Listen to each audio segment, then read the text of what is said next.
PS second year political science second paper Indian political system के students unit 5th में आज का हमारा टॉपिक है भारत में क्षेत्रीय राजनीतिक दल। भाग 3 में पार्ट 3 में हम भारत के प्रमुख जो रीजनल पॉलिटिकल पार्टीज हैं उनके विषय में चर्चा करेंगे। सर्वप्रथम देखेंगे जनता दल यू। ये एक क्षेत्रीय राजनीतिक दल है और 1989 में वीपी सिंह के नेतृत्व में जिस राजनीतिक दल का गठन हुआ उसको जनता दल के नाम से जाना जाता है।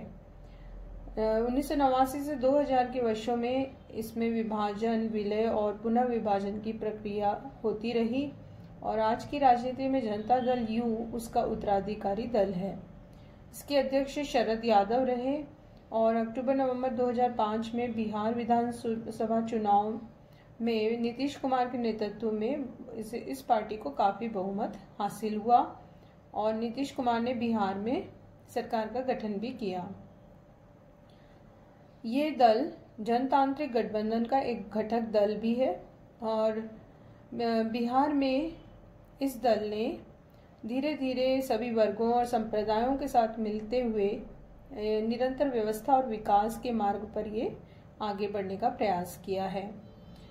इसके साथ ही लोकसभा चुनाव में भी नरेंद्र मोदी के नेतृत्व में भाजपा की जीत से जनता दल यू को गहरा झटका लगा था। दूसरा दल जो क्षेत्रीय पार्टी है वो है समाजवादी पार्टी। समाजवादी जो क्षेत्रीय राजनीतिक दल है जनता दल, जिसका गठन 1990 में हुआ और इसके 3 प्रमुख नेता चंद्रशेखर, देवीलाल और मुलायम सिंह रहे हैं। चंद्रशेखर और मुलायम सिंह के बीच मतभेद हो जाने पर मुलायम सिंह ने जनता दल समाजवादी से अलग होकर अक्टूबर 1992 में समाजवादी पार्टी की स्थापना की और 4 नवंबर 1992 को लखनऊ सम्मेलन में इस पार्टी को एक औपचारिक रूप प्रदान किया। इसके साथ ही समाजवाद, धर्मनिरपेक्षता और लोकतंत्र इसके आदर्श हैं और मुलायम सिंह के शब्दों में ये पार्टी डॉक्टर लोहिया के आदर्शों, राम मनोहर लोहिया जो प्रमुख विचारक हुए हैं भारत के समाज सुधारक, उनके आदर्शों को ये पुनर्जीवित करती है और अल्पसंख्यकों की प्रबल पक्षधर है और इसका दावा है कि भाजपा के नेतृत्व में सक्रिय हिंदू सांप्रदायिक तत्वों का मुकाबला करने के लिए ये पार्टी सक्षम है। इस पार्टी का कार्यक्षेत्र उत्तर प्रदेश है। इसके विभिन्न कार्यक्रम समय समय पर रहे हैं। लोकसभा चुनाव में खासकर 11वीं, 12वीं, 13वां, 14वां और 15वां लोकसभा और 16वां उन लोकसभा चुनाव में 27 सूत्री घोषणा पत्र इस दल ने रखा था, जिसमें बेरोजगारी दूर करना, रोजगार उपलब्ध कराना और किसानों को उनकी उपज का वास्तविक मूल्य दिलवाना, किसानों के हित के लिए काम करना, अल्पसंख्यकों की संरक्षण करना, आर्थिक नीति को लागू करना, ऐसे विभिन्न इसके प्रमुख कार्यक्रम रहे हैं। नेक्स्ट है अकाली दल, जिसे शिरोमणि अकाली दल के रूप में जाना जाता है, जिसका प्रभाव और वर्चस्व पंजाब राज्य में अधिक रहा है। ये पंजाब का क्षेत्रीय राजनीतिक दल है और संविधान के संघीय स्वरूप, राज्यों की स्वायत्तता, अल्पसंख्यक खासकर जो सिख धर्म के लोग हैं उनके सामाजिक, धार्मिक, सांस्कृतिक और भाषाई हितों की रक्षा पर यह बल देने वाला राजनीतिक दल है और गुरुमुखी भाषा और लिपि का समर्थक है। भूमि सुधार, कृषि के आधुनिकीकरण, कुटीर उद्योग, लघु धंधे, किसानों का हित इत्यादि को ये बढ़ावा देने वाला राजनीतिक दल है। 1984 के सिख विरोधी दंगों के दोषियों को दंडित करने के विषय में भी ये जोर देता रहा है और समय समय पे लोकसभा, विधानसभा चुनाव में इसका वर्चस्व देखा जा सकता है। फिर है द्रविड़ मुनेत्र कड़गम, जिसको शॉर्ट में DMK भी कहा जाता है। इस क्षेत्रीय राजनीतिक दल का प्रभाव दक्षिण भारत में है और 1949 में CS अन्नादुरई ने द्रविड़ कड़गम से अलग होकर द्रविड़ मुनेत्र कड़गम की स्थापना की थी और इस दल का उद्देश्य द्रविड़ जो मतलब दक्षिण भारतीय जो परंपरा और संस्कृति है उसको बनाए रखना है तमिल समुदाय को राजनीतिक क्षेत्र में प्रभाव और उच्चता की स्थिति प्रदान करता है और राज्यों की स्वायत्ता सहित संघात्मक व्यवस्था और संविधान में इसके लिए संशोधनों इस पर जोर देता है। राज्य की भाषाओं में सरकारी भाषाओं की स्थिति और तमिलनाडु के लिए विकास योजनाएं इसके प्रमुख कार्यक्रम हैं। हिंदी विरोधी जो प्रक्रिया है उस पर भी ये जोर देता रहा है और ये इसकी पहचान बन गई है। इस दल का जो वर्चस्व है वो दक्षिण भारत में अधिक है और इसीलिए अधिकतर वहीं इस दल को बहुमत हासिल होता रहा है। इसके बाद नेक्स्ट दल है अन्ना डीएमके। अन्ना डीएमके इसको शॉर्ट में भी हम देख सकते हैं। अन्ना द्रविड़ मुनेत्र कड़गम। 1972 में जी रामचंद्र ने डीएमके से अलग होकर अन्ना डीएमके का गठन किया था और इस क्षेत्रीय दल का जो प्रभाव है वो तमिलनाडु में ज़्यादा देखने को मिलता है। तमिलनाडु और पुडुचेरी में ये दल हमेशा बहुमत हासिल करता रहा है। डीएमके और अन्ना डीएमके में कोई नीतिगत मतभेद तो नहीं है, लेकिन दल की प्रमुख नीतियां इसकी ये हैं कि समाज में पिछड़े वर्गों के लिए समान अवसर हो, तमिल भाषा और संस्कृति का प्रचार प्रसार हो और जबरन हिंदी नहीं ला दी जाए, राज्यों की स्वायत्ता हो और अधिक से अधिक वित्तीय साधन प्राप्त होने चाहिए। इस दल में जयललिता को निर्विवाद नेतृत्व की स्थिति प्राप्त रही थी। इसके बाद एक और दल है Jammu Kashmir national conference. Jammu Kashmir national conference का जो प्रभाव क्षेत्र है वो जम्मू कश्मीर राज्य है, वहाँ का ये क्षेत्रीय राजनीतिक दल है जिसके सर्वोच्च नेता शेख अब्दुल्ला और उसके बाद अब फारूक अब्दुल्ला इसके प्रमुख नेता हैं। नेशनल कॉन्फ्रेंस भारतीय संघ में जम्मू कश्मीर राज्य की विशेष स्थिति यानी संविधान का अनुच्छेद 370 को बनाए रखने का समर्थक है और इस पे बल देता है। ये इस बात पे बल देता है कि जम्मू कश्मीर राज्य को अधिक से अधिक स्वायत्तता दी जानी चाहिए और 2003 में फारूक अब्दुल्ला के पुत्र उमर अब्दुल्ला इसके अध्यक्ष बन गए हैं। नेशनल कॉन्फ्रेंस ने लंबे समय तक सत्ता में कार्य किया। 2002 के विधानसभा चुनाव में इन्होंने सत्ता खोई और 2008 में फिर प्राप्त की। इस तरह से लोकसभा और विधानसभा दोनों में ही इस दल की भूमिका रही है। खासकर जम्मू कश्मीर विधानसभा में ये प्रभाव अधिक सत्ताधारी रहा है। फिर तेलुगु देशम।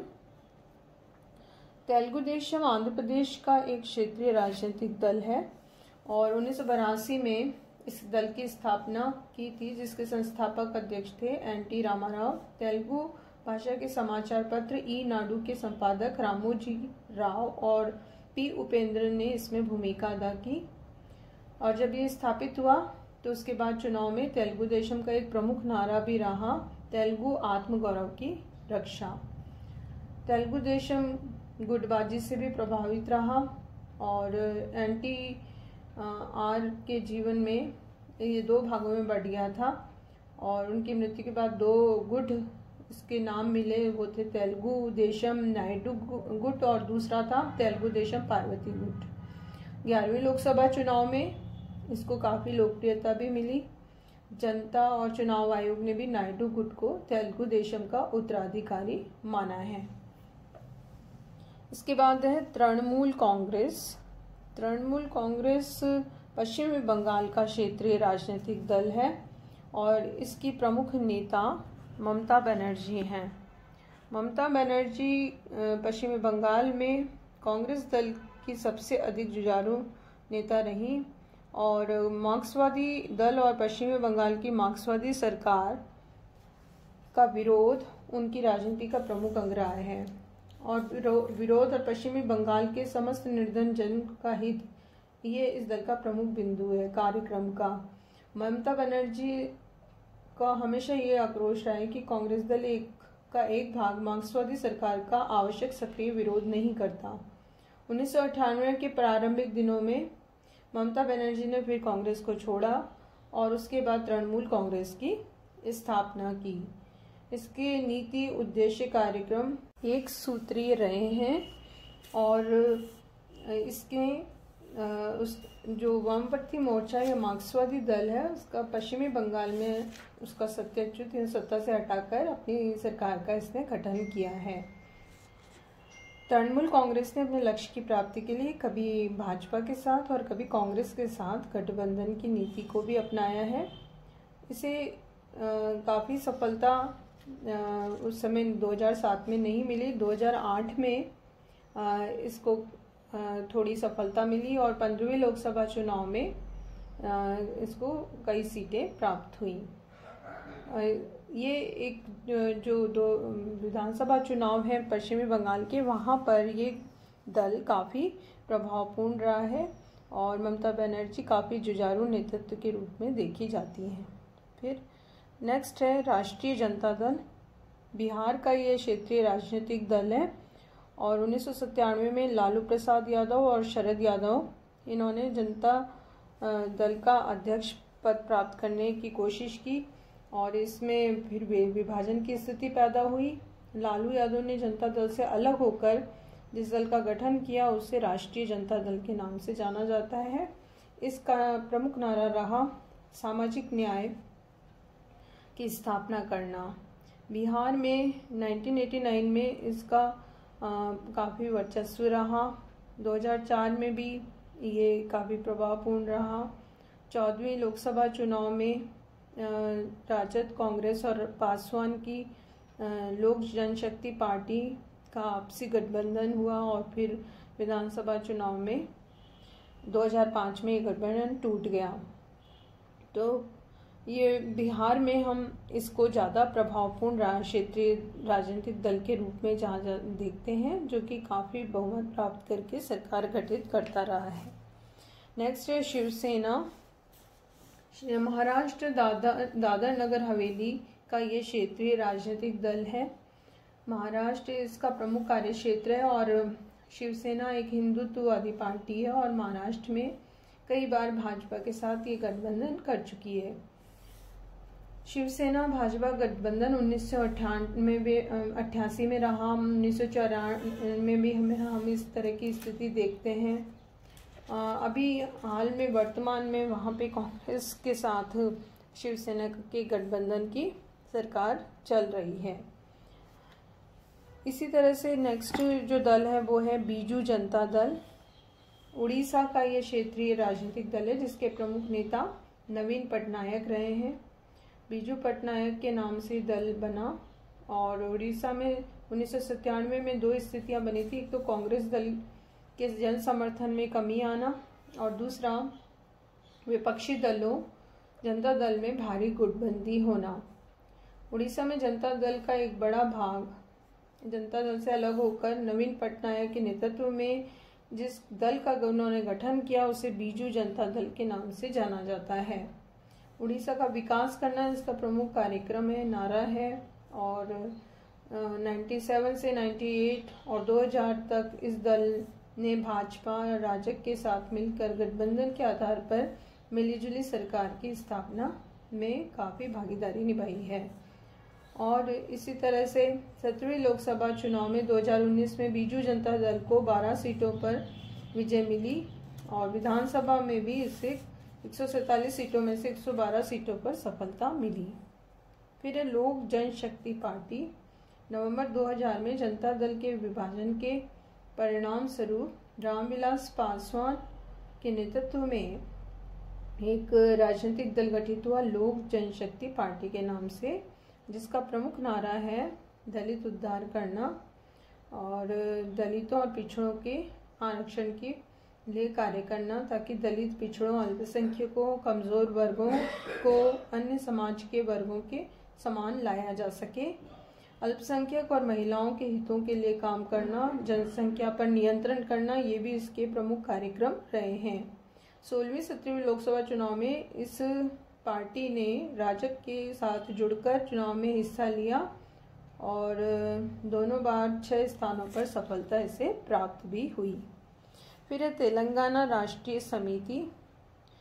2004 में गठित ये राजनीतिक दल तेलंगाना में वर्चस्व रखता है। आंध्र प्रदेश में इसका पहले प्रभाव था और इसका सर्वोच्च लक्ष्य था कि आंध्र प्रदेश का विभाजन करके एक नए राज्य का गठन किया जाए, वो है उसका नाम रखा जाए तेलंगाना, और इसमें ये सफल रहा।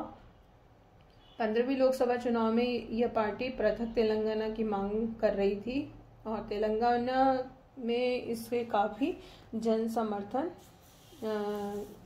की अपेक्षा थी और तेलंगाना इलाके में अलग राज्य बनाने का सारा श्रेय चंद्रशेखर राव की तेलंगाना राष्ट्रीय समिति को जाता है। लोकसभा चुनाव में 11 स्थान में ये सफल रही और नए तेलंगाना राज्य की विधानसभा में भी TRS को बहुमत मिला। चंद्रशेखर राव ने तेलंगाना के मुख्यमंत्री पद का कार्यभार संभाला। 17वीं लोकसभा चुनाव में तेलंगाना राष्ट्र समिति को 9 सीटों पर विजय प्राप्त हुई थी। इसी तरह एक और क्षेत्रीय दल है जिसका वर्चस्व दिल्ली में ज़्यादा है, वो है आम आदमी पार्टी, आप, जिसको शॉर्ट में कहते हैं आप। इसका पंजाब में भी प्रभाव है। इसका प्रमुख स्थापना का उद्देश्य था देश से भ्रष्टाचार को ख़त्म करना। भ्रष्टाचार के विरुद्ध आवाज़ उठाने के लिए अन्ना हजारे की टीम में शामिल हुए अरविंद केजरीवाल और इन्होंने मिलकर भ्रष्टाचार समाप्त करने के उद्देश्य प्राप्ति के लिए राजनीतिक मार्ग को अपनाया और इसी उद्देश्य से उन्होंने इस पार्टी का गठन भी किया था। इसकी औपचारिक घोषणा नवंबर 2012 में की गई थी नई दिल्ली में और 2015 के दिल्ली विधानसभा चुनाव में इस पार्टी को 70 में से 67 सीटों पर विजय प्राप्त हुई और अरविंद केजरीवाल के नेतृत्व में सरकार का गठन हुआ। 2017 में पंजाब विधानसभा चुनाव में इस पार्टी को 20 सीटें मिली। 2019 में 17वीं लोकसभा चुनाव में आम आदमी पार्टी को केवल एक ही सीट मिली। दिल्ली में ये पार्टी ज़्यादा प्रभावशाली है, लेकिन लोकसभा चुनाव से इससे एक ही सीट हासिल हो सकी। इस तरह से हमने देखा ये विभिन्न प्रमुख क्षेत्रीय दल हैं भारत के और इसके अलावा भी कई छोटी और भी पार्टीज़ हैं जो कि अलग अलग राज्यों में प्रभावशील हैं, जैसे झारखंड में ऑल झारखंड स्टूडेंट यूनियन और झारखंड मुक्ति मोर्चा, इसी तरह से मिजोरम में Mizo national front, national people's party, national democratic progressive party, इसी तरह केरल में Kerala Congress M, revolutionary socialist party, Viduthalai Chiruthaigal Katchi एक और क्षेत्रीय दल है। फिर है युवजन श्रमिक रायतू कांग्रेस पार्टी, बीजू जनता दल इसके अलावा ऑल इंडिया मजलिस इत्तेहादुल मुस्लिमीन, फिर all India United democratic front, फिर नागालैंड में नगा पीपल्स पार्टी, सिक्किम राज्य में सिक्किम क्रांतिकारी मोर्चा। ऐसे विभिन्न जो क्षेत्रीय दल हैं वो अलग अलग राज्यों में अपना प्रभाव और वर्चस्व रखते हैं। कुछ बिना दल के भी निर्दलीय रूप में भी चुनाव में हिस्सा लेते हैं। तो कुल मिलाकर हम देख सकते हैं कि भारत में एक बड़ा भाग क्षेत्रीय दल के रूप में स्पष्ट किया जा सकता है और चुनाव में इनकी एक अहम भूमिका देखी जा सकती है। लेकिन राजनीतिक स्थायित्व की दृष्टि से इस तरह की बहुदलीय स्थिति कई बार हानिकारक भी होती है, उसके कई दोष भी होते हैं जो देखे जा सकते हैं। फायदे भी हैं लेकिन इसके अनेक नुकसान भी हैं। इसलिए आवश्यक ये है कि राजनीतिक स्थायित्व प्राप्ति के लिए दलों की संख्या कुछ सीमित हो और इसके लिए आवश्यक कानूनों का निर्माण हो सके।